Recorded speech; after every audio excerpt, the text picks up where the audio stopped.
খেটে খাওয়া মানুষেরা।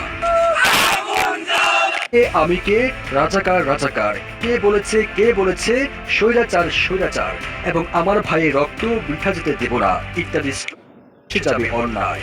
তুমি কে, আমি কে। ৩ আগস্ট দুপুরে কেন্দ্রীয় শহীদ মিনার সহ রাজধানীর বিভিন্ন জায়গায় গুলি করে আন্দোলন বন্ধ করা যাবে না। রক্তে অনেকের মতো একাত্ম হয়েছিলেন রিকশা চালকেরা। ৩ আগস্ট দুপুরে কেন্দ্রীয় শহীদ মিনার সহ রাজধানীর বিভিন্ন জায়গায় গুলি করে আন্দোলন বন্ধ করা যাবে না।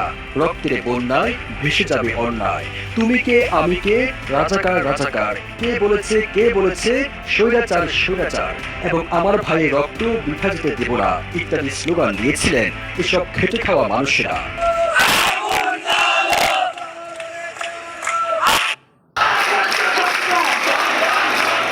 গত বছরের ১লা জুলাই বাংলাদেশ এক অবিশ্বাস্য ঘটনার সাক্ষী হয়। এদিন শিক্ষার্থীদের কোটা সংস্কার আন্দোলন বৈষম্য বিরোধী ছাত্র আন্দোলনের রূপ নেয়। এটি ছিল প্রায় ১৬ বছরের আওয়ামী লীগ সরকারের পতনের সূচনা বিন্দু।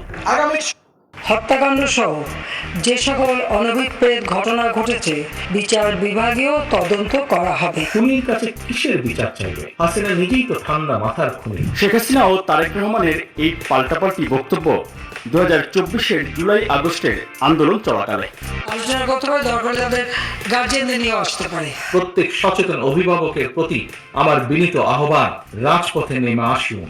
শুধু এই একটি ইস্যুতে বা একদিনই নয়। এবং তার ভাই বোনেরা আল্লাহ ছাড়া এই জমিনের নিচে আর কাউকে ভয় পায় না। অনেকেই আমাদেরকে বলে, ভাই নির্বাচনের পরে কেমনে থাকবেন? আপনাদেরকে একটা কথা বলি, যাদেরকে আপনারা বড় মাস্তান মনে করেন, এই মাস্তানেরা যদি মাস্তানি হইতো, এই মাস্তানেরা মাস্তানি কইরা হাসিনারে পতন করতে পারতো।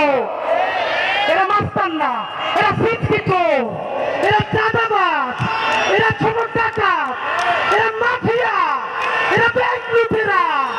বড় অর্থে সার্বভৌমত্ব টিকিয়ে রাখার মাস্তানি করার কোন সাহস এবং শক্তি তাদের নাই।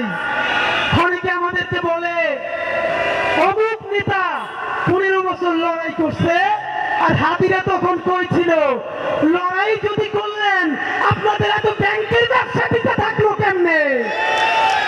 যারা লড়াই করছে সাক্ষী নাই, আমার ভাই বোনদের বাড়ি লড়াই করার কারণে বুলডোজার দিয়ে ঘুরাই দেওয়া হয়েছে।